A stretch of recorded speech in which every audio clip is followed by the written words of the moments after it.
Katanya kaya, uang banyak, tapi apa-apa serba kredit.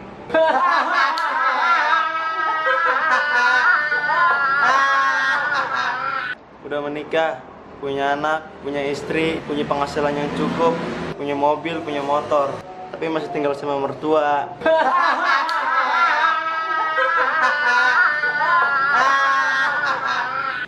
Katanya setia, tapi setiap aplikasi chatting di handphone di-lock.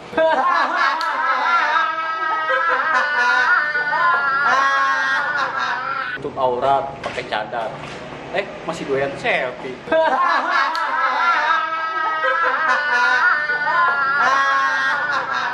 Dilamar kagak mau, maunya pacaran. Giliran hamil duluan, dibilang laki sama aja, bejat.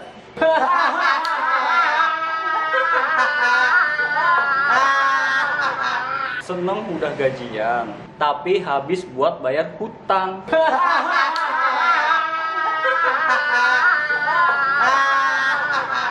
Katanya mau diet, nggak mau makan.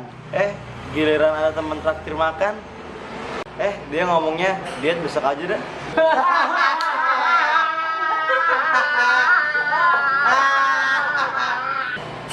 Mukanya ganteng, kulitnya putih, badannya atletis, tapi sayang sukanya sama cowok.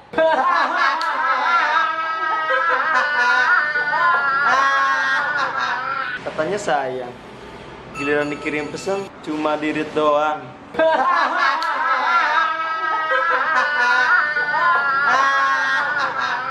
Katanya cinta, giliran dikirim pesan, nggak dibalas, nggak dibaca. Dia malah bikin status, aduh.